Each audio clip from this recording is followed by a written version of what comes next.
Hey, what's up guys, Rampedi here. We're back with another show. Masanda edging closer to the title. And was Jose scared of Sundowns this past weekend? Kaizer Chiefs pass up another gift. Gotta talk about it. Let's go. That's how it goes? They keep asking about the best when they know it's me. Okay. Asking about the rest when they know it's me. Straight in, I guess. You know it's me. Let's kick things off with teams that met for the fifth time this season. Well, if you count in the Carling Cup, right? Mamelodi Sundowns getting the victory over Orlando Pirates. I have to say, Mamelodi Sundowns had held their own. I felt that they got the early lead. And once they got the early lead, it seemed like Sundowns were disinterested in the game. And when I say disinterested, they didn't want to have the cage match that Orlando Pirates was willing to have, because Orlando Pirates was trying to be physical within the game, trying to speed up the game. But from then on, you just see Mamelodi Sundowns sitting back, keeping their cool, keeping their lead. And I did say over the weekend in a video, the fact that they showed such a matured performance, because even though the pressure was just coming onto them, on and on and on, you just saw the players were just like, nah, just relax, guys. Just calm down. We came to Orlando Stadium, we get the 3 points, we run away. That's all that they were trying to do. And the 3 points is what they got. Let's praise Masanda a little bit. Let's shower them a little bit. After this victory over this past weekend, that makes it 15 league wins in a row.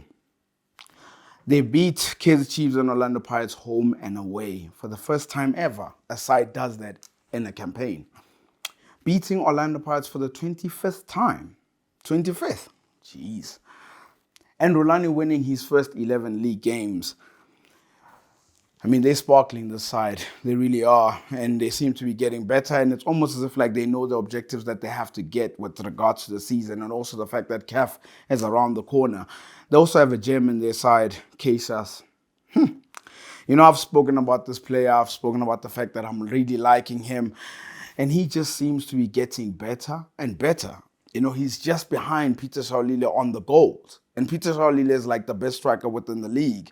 And when Peter Shaolile came back, I was sort of worried, could they play together? And so far they've showed that they can play together. But it hasn't even hindered his performance. It's not like the star player Shaolile. I think Cassius is the star player. I think he's the one that's getting the team to play. Look at these numbers for a 21-year-old. 14 games played, 8 goals and 3 assists.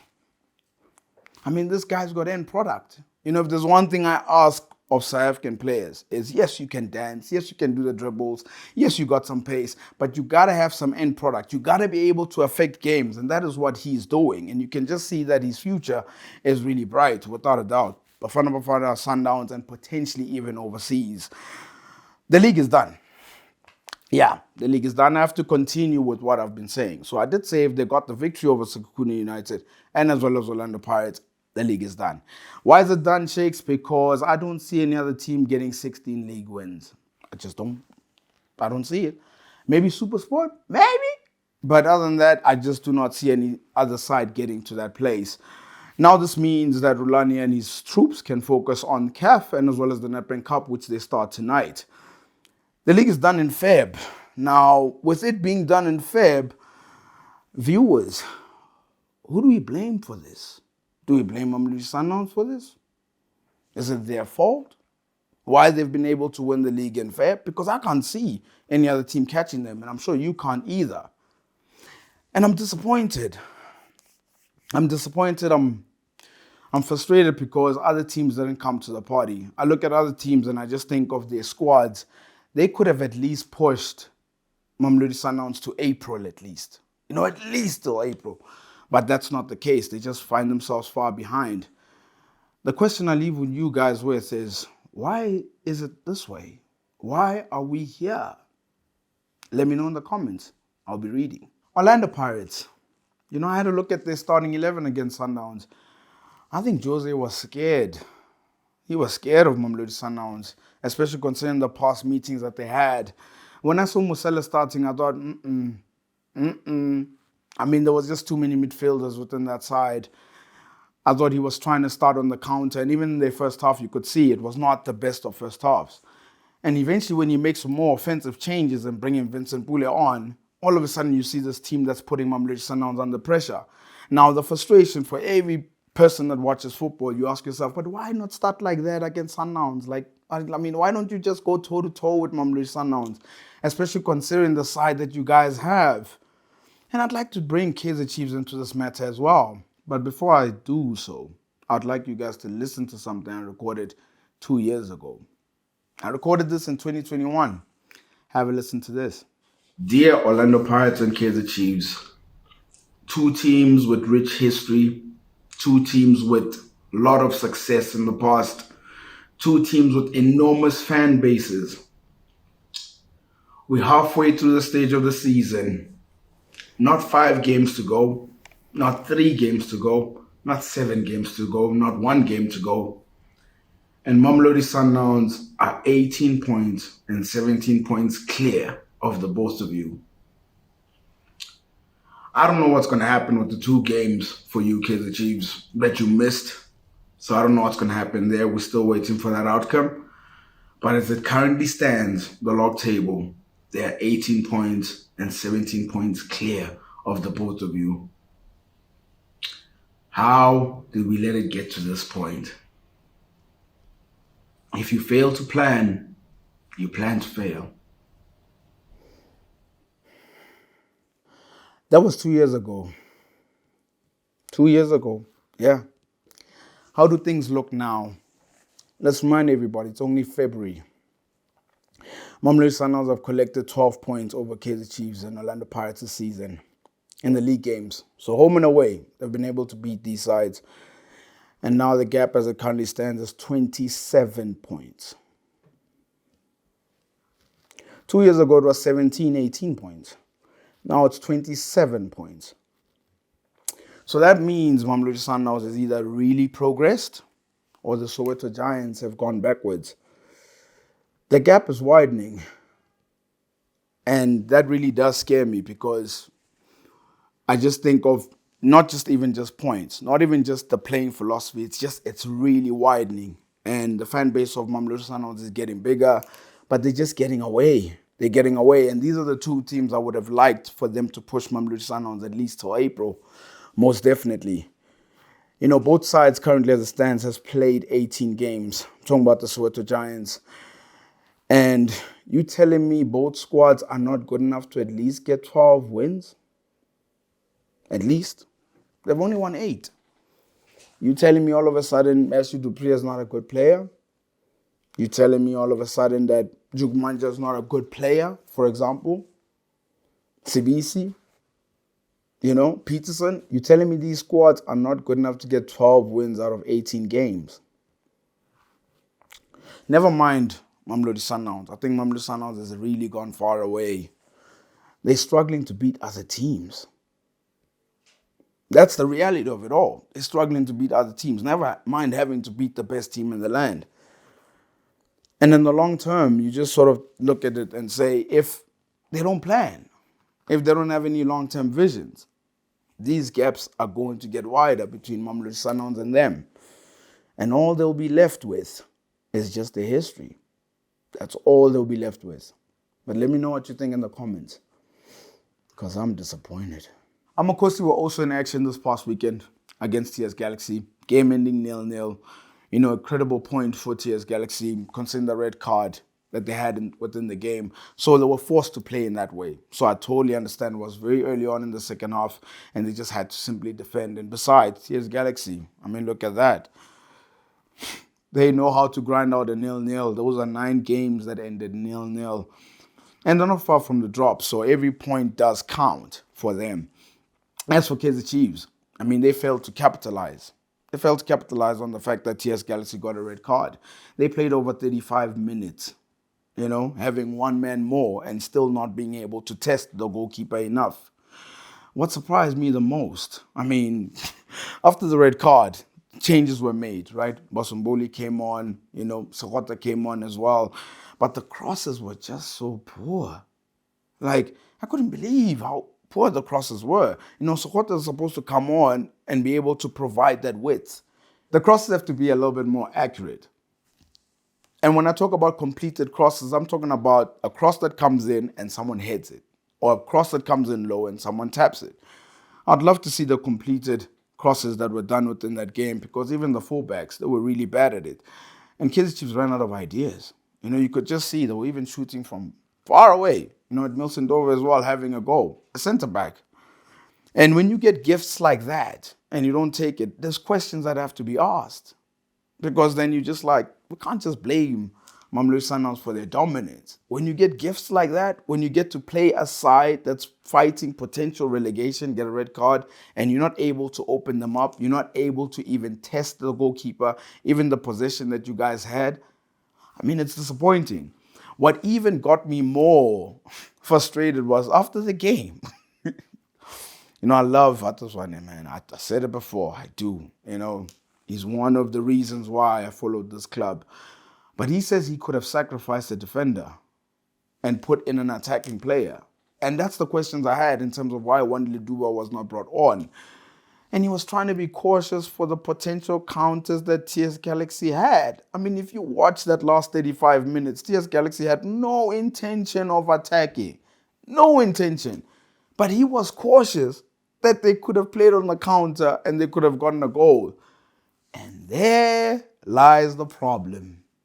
Being cautious. Being scared to take risks. And if you don't take risks in this game, you will not be rewarded. Not at all. And you can see that sort of thinking has cost Kaizer Chiefs points.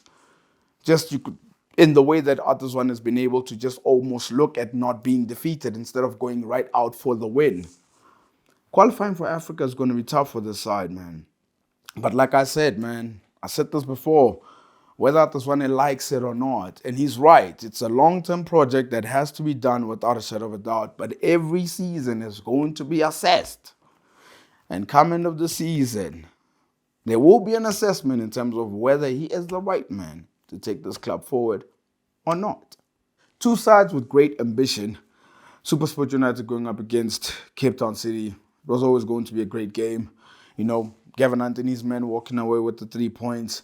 I always knew looking at these two sides that defense was going to win the game because I think both sides are capable of creating chances, and which is what they showed. And I have to say, I was more sure that SuperSport were not going to concede versus what Cape Town City looked like. And with Cape Town City, they've looked vulnerable this season at the back. They've really looked vulnerable. They look so strong in attack, but at the back, it's like, it almost reminds me of someone that goes to gym and they work on upper body the whole time. But the legs, man. The legs, you got to give it some meat too, man. And look at this record. Last 10 games, only 2 clean sheets and 10 goals conceded.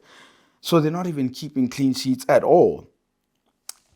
And I also throw them into the basket of one of the disappointing teams this season in terms of they should have been able to at least challenge until April. But they were not able to because I just look at the squad and I look at the coach that they have and I'm like, this squad should be playing a lot better. And the position they find themselves in, it's not a lie. One thing about the league table, it does not lie. If you find yourself just a couple of points off relegation position, it means you have not been great this season. They could miss out on top 8. And I think they could miss out on top 8 due to them being inconsistent as well. But I also do sense there is a disconnect between the coach and as well as the players. Because every post-match interview with Eric Tinkler, it almost seems like he wants to put blame on the players. And I can't think it's only that's the reason why they're doing so badly this current season. You look at the backline that they had. And this is a backline that's been playing together for a number of games, these past couple of games. You've got Darren Keith in goal. You've got Kaizer, right back, solid, played his 200th game for the club. Godino, Phillies, and Lakay. That's a very strong backline. Very strong. And if you're conceding goals with that backline, I don't think it's just the players that need to take blame. I think the coaching has to be done as well. And maybe, just maybe, Cape Town City, do you guys play too open? Do you guys play too open? So it's something that he has to obviously fix because in my honest opinion, I think at the end of the season, John Comitis and Eric Tinkler are going to have a conversation. The Nedbank Cup kicks off tonight. Let's look at the fixtures. Let's remind everybody of the fixtures. It's going to be a whole week of football. Tuesday, that's tonight. You've got Sundowns kicking off things with Richards Bay. The game that they provided within the league, it was a really good game, and I expect that to be the same. Dylan Kerr will be making an appearance. tonight, maybe not. We're not really sure. We got SuperSport going up against Dondol Stars. But I look at all those fixtures, right? And there's one that catches my eye, man. There's one that tells me, like, I hear there's a surprise on the cards. It's that game on Friday, man. And you know when I say Friday Night Lights, Maritzburg United going up against Kaizer Chiefs. You know Maritzburg United's record on Fridays, right? They hardly lose.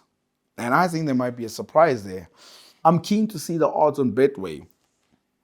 How do they favor Maritzburg United? I'm sure they're not favorites, but for me, I think there's an upset there. And on Sunday, of course, Cape Town City going up against Royal AM. I expect goals, but it's another cup. It's last chance saloon for clubs, man. Can't wait for it to get started.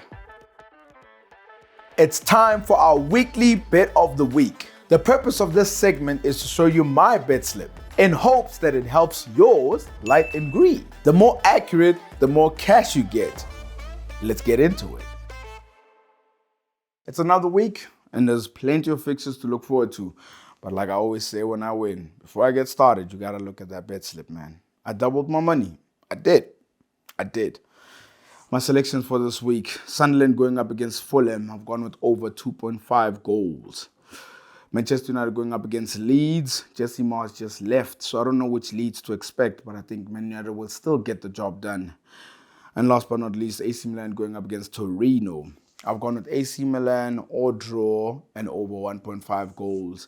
The odds, 4.15. 4 times the money back. The magic of Betway. $500 can turn into 2.1K. Those are my selections for this week. That is Bet of the Week, sponsored by Betway. Remember to practice responsible betting at betway.co.za. Until the next one, all the best. We've come to the end of the show. Unfortunately, I end this show on a very sad note. I'd like to send my condolences to the friends and family of Oshwin Andries and as well as John Moeti. The football fraternity has really lost. Don't forget to like and subscribe and hit the notification bell so you're notified for future episodes.